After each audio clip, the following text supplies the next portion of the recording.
Hi, I'm Steve Sellers with Revelation Comics, and today I just want to take stock of the year and look forward to 2022 and what you can expect from Revelation moving forward.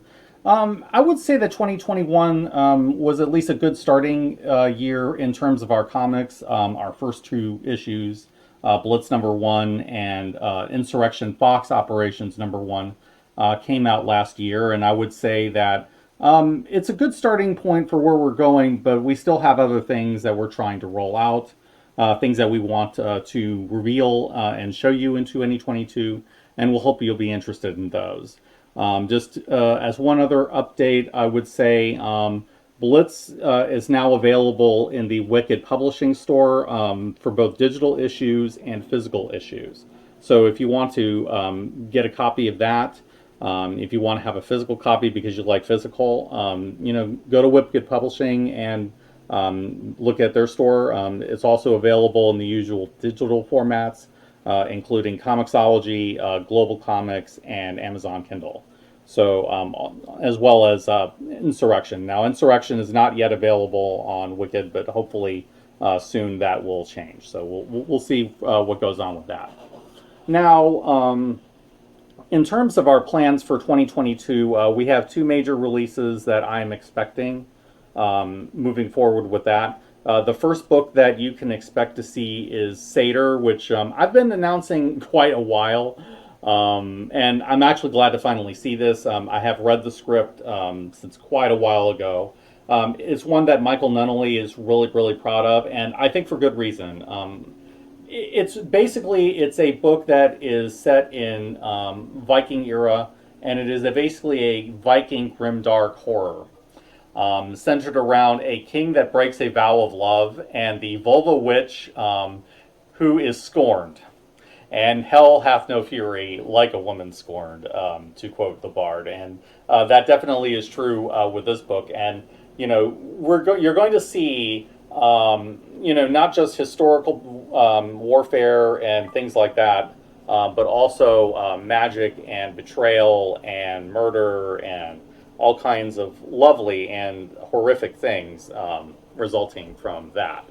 So I'm actually really looking forward to this. I've seen the cover for Seder #1. It's posted on the Revelation Comics Twitter page, and I believe also on the Omen Comics Twitter page. So if you're kind of looking to see, what Tozen is how Washika is bringing to the table on that, look no further. The cover that I've seen is really, really wonderful. I can't wait to see, how Tozen draws the interiors.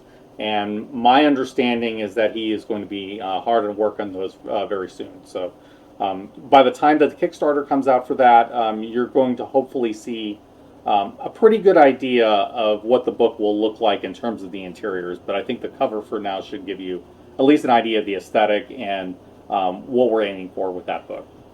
So I'm looking forward to that. And that's written by Michael Nunnally, as I mentioned, and you should be, seeing if you like the kind of stuff that he does on his Omenverse books, he's definitely going to be bringing the horror on that as well. And I think it really is going to be wonderful stuff, and it's one that I think that Mike is right to be proud of. It is one of the best scripts that I've read from him, and I've read quite a few of his scripts. So yeah, enjoy that. The other thing that you can expect is SAD, which is short for Sad and Desperate. Which is another one of Tazen's projects. If you liked Insurrection, it's going to be more of the same, at least in terms of Tazen bringing his own perspective and his worldview living in Nigeria. And in this case, though, it's going to be more in the realm of mythology, Nigerian legend mixing with dark conspiracies, and mixed with a main character who is struggling with a deep depression. And so the idea of sad and desperate, kind of comes into play with that, but it's more than just this. It deals with a lot of really deep mythological ideas, and also corporate conspiracies, governmental conspiracies, I would say a little bit of X-Files and a little bit of Nigerian myth in the middle of this. It's going to be really, really interesting. I have read the first couple of scripts that Mike has done for those, and I think that you're going to end up liking where it goes. It takes some really sharp turns, I would say.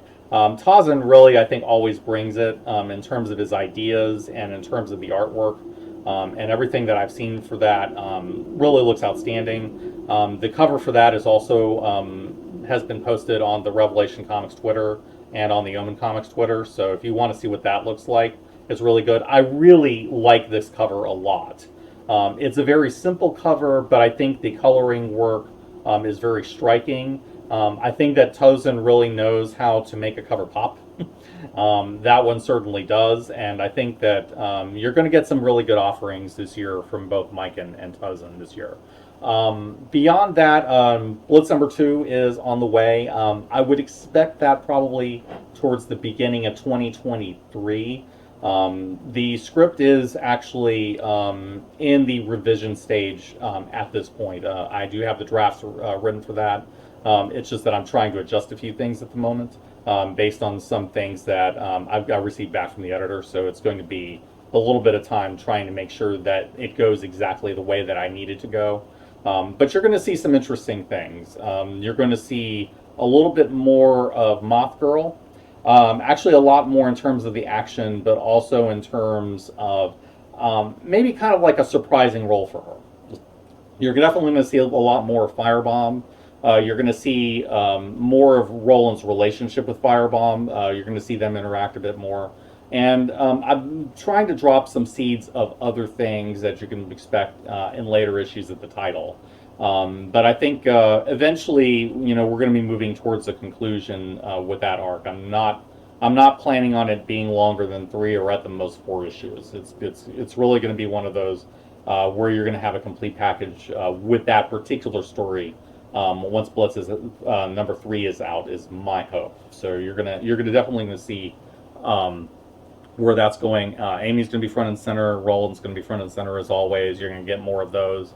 You're gonna see more hints dropped about the Aeonian as well. In fact, the script draft that I have at the moment actually kind of starts off with a little bit of flashback into the Aeonian's past, and you're gonna find more about him and what his agenda is, and why a little bit more about why he does what he does. So I'm hoping that you'll find that interesting as well as other little things dropped in. You're going to see Minnie's grandfather, or at least if I'm thinking of the right version. So hopefully, I would like to keep that one in, but we'll see how the process takes it. So yeah, there's a lot of stuff coming up with this issue. And I can't wait to make this available and hopefully for you to see it. But it will be quite a while yet for that. But just keep being patient, and it will roll out. So we're trying to make sure that we have something new from Omen and Revelation. At least on the quarterly basis. So I would say expect at least a couple more things to come out from that. And I think that should cover everything for right now. I'm really looking forward to what's coming up from Revelation this year. I think that we started off on a pretty strong note. Things are continuing, I think, to get better for us moving forward. The Omen Revelation podcast is doing really well as well, and life is looking good for us moving forward. And I can't wait to share all the comics we have coming up. So until then, this is Steve with Revelation Comics signing off.